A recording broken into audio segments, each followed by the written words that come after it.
Hello, welcome to Awakening Soul Truth. I'm Allison Ledbetter and this is Robbie Short. And we are two mystics, healers, Reiki teachers, meditation teachers. She is a yogi and I am a medium. And we come together and talk about deep spiritual knowings and practices and cultural things. Today we're going to talk about Kleshas. Kleshas. And Kleshas come up in the yogic, Hindu, and Buddhist forms of philosophy as the root causes of suffering. So Klesha actually translates to mean poison or mental affliction, corruption, things that basically distort our sense of reality. And so there's 5 different ones. So wait, you said it was Buddhist? Hindu, and yogic. Okay, so wow. Philosophies. So that's an enormous amount of the population that looks at these 5 principles as corrupting the mind. We don't have such stable, beautiful systems like that here in the West. Well, I don't think in the West we talk about what is the root cause of suffering. We just want to mask it or numb it. Yeah. Or forget about it or deny it or run from it. Yep. So in the Eastern world, they actually look at it. Okay, what is the suffering and how can I go to the root cause? This is beautiful. To extract it, because otherwise, if we're being constantly clouded and distorted with the kleshas, then what will more than likely happen is poor habits and wrong action can stem from it. Yes. So this is why we look at it. The first one is said to be the mother of them all, and it's ignorance. Ignorance being unknown knowledge, ignorance being misconceptions, misperceptions, misunderstandings, the lack of knowledge, off the mark, not knowing the truth. Wow, so there is actually a place of truth. So what this divine principle is saying is that there is a standard of truth that is known, and that when you're ignorant of it, that you cannot be in the right mind. Right. Okay. And that's the mother of them all. And you can see when we go over the next 4 how it could fall under that category of ignorance, because the second one is attachments. Addiction. So attachments, yes, can lead to addiction. But in the yogic world, at least, we talk about how we're often being led from our desires, and how the desires are things that we think will please us or make us happy or fulfill us or satisfy us somehow. And we're usually constantly on the search of the next thing that will fill us up. But a lot of times those things fade away. They don't last. And then that keeps us on this cycle. Absolutely. This eternal cycle of wanting more, wanting this, wanting that. But it never truly satisfies it. Yeah. And I think for Westerners, when they hear like you're never truly satisfied until you connect to your heart, till you really make that connection, you don't feel at home, you don't feel the loss of anxiety. I really feel like that pulling out, that constant wanting something, that black hole we talk about, trying to fulfill that with things that are outside of ourselves, chasing it. Yep. How interesting. And you could also look at the attachments of your heart. I think of heart attachments. Yeah. You know, the things, the places, the people, you know, that you really love. Well, if we are, you know, losing someone, say from a relationship, or, you know, if they're crossing over to the other side, we're so attached to them, then all of a sudden they're gone. That also creates that sense of suffering. So the attachments can come in a lot of different forms. Absolutely. And I mean, that we'll talk about it more, I guess, but losing someone that you love, losing love, you know, that again, you're dealing with that concept of this is consistent, everything outside of it is not. Okay. The third one, aversions. The aversions are also considered repulsion. So it's things that you know may hurt you or may have hurt you in the past, or you may be deceived thinking that they would. So aversions are things that we want to run from. And we run from it because we either have tasted the suffering from it before, So for instance, I have a good example of this because I've always been with musicians, right? And I was married twice to musicians, and then I had this decade of being single and attempting to date but not really dating, and any time I attracted someone, it was a musician. Or I would tell myself I'm swearing off musicians, like I haven't had good luck with musicians, and then who shows up? Another musician. The best musician.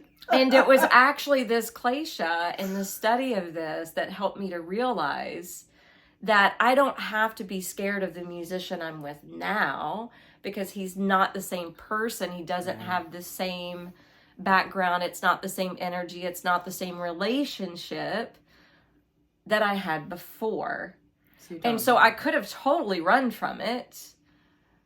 And that would have been an aversion, you see. Yep, absolutely. And that would have been a cause of suffering. Yes, avoidance of pain can actually cause pain. Yes. Oh, God. Okay. Dun-dun-dun. Boom. Mic drop. That summed it up perfectly. Yeah. That's it. Yeah. Okay. We've got ignorance, attachments, aversions. The next one is egoism. Ooh. So we already know and have discussed the ego. Look at our prior episodes. Yeah. And the ego is what creates that feeling of separateness, or being separate from the divine, being separate from your whole self. But egoism can mean other things too. So think about how the ego can develop or be a cause of suffering. So when ego's in charge, it puts the outer world first. When the heart's in charge, it puts your authentic self first. So when you work from authentic self, it doesn't mean these things aren't going to happen. Like when you're in authentic self, you will have some levels of pain or some levels of awakening. All that stuff happens. You just don't get stuck in it, which is the Kleshas saying, when you get stuck on it, and the more stuck you stay in it, it creates hardship and more suffering. So the point is to not completely devoid yourself of experiencing life, because life has all of these ups and downs. It's the question of how much is it going to influence. So your ego, if you put your ego in perspective, when your ego's really in control, you are an egotistical, perhaps narcissistic, obsessed with everything outside of yourself, filling up with attachments and getting really good at it. Like, I feel like attachments and ego really go hand in hand. Well, yeah. And then when you're letting your ego go, your authentic self is in control. Yep. I just thought about another aversion, if we could back up just a moment. My boyfriend's, I didn't realize he was scared of heights until we had gone to Vancouver, and there's this really cool nature park about an hour north of Vancouver, and it has this amazing swinging bridge above this river, and it's like hundreds of feet in the air. Like, I mean, it's pretty intense. And I'm like, yeah, I'm like wanting to bounce on the swing and like get it rolling. And I turned to look at him, and he was just pale-faced and shuffling his feet and holding on for dear life. I didn't know if he was going to make it across. And here I was like a child bouncing. I could see you going for it. Like, yeah.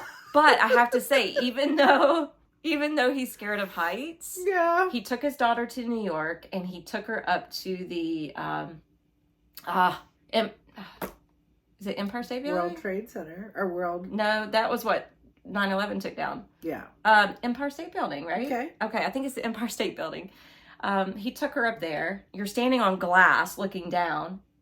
He did that even though he could have an aversion towards it. Wow. Instead of letting that fear take over, he allowed himself to do it. And he's been ziplining with us lately, which normally, being scared of heights, someone would not want to do that. Right. But he's actually done it and really enjoyed it. So he faced that fear, that avoidance, and all the what ifs or the worries of what could potentially happen. And then he actually had a good time.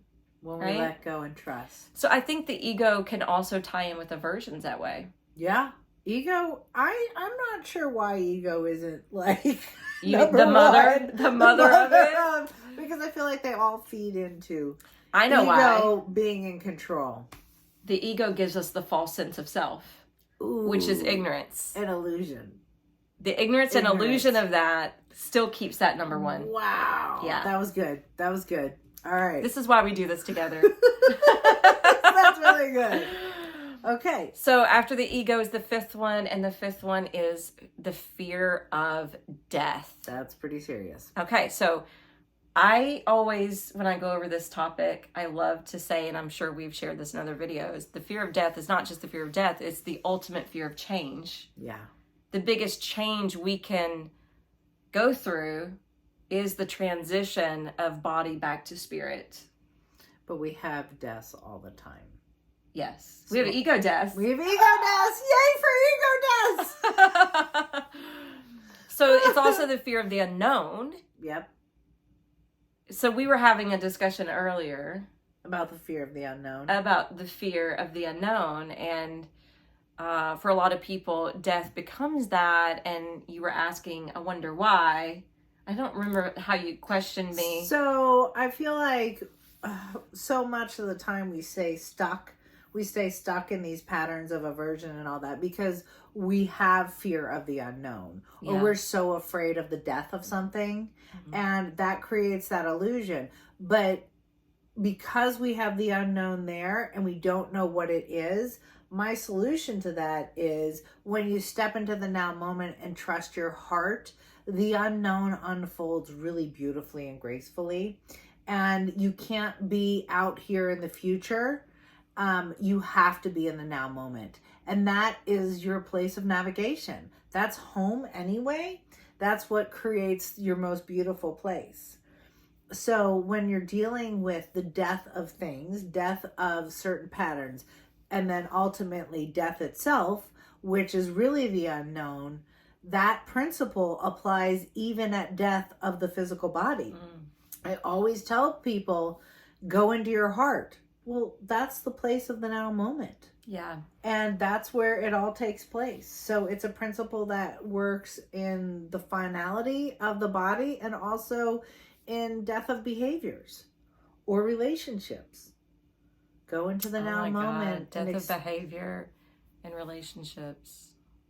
Yeah. It's a poignant thought. It's a deep one. So we're going to explore each one of these Keshas. Kleshas. Yep. We're going to explore each one of these Kleshas over the next 5 weeks. So we hope you join us as we explore each topic in depth and how it has affected our lives, and you can think about how it's affected your life, and hopefully we can promote some change. As always, please like and subscribe and join us on this journey. Thank you.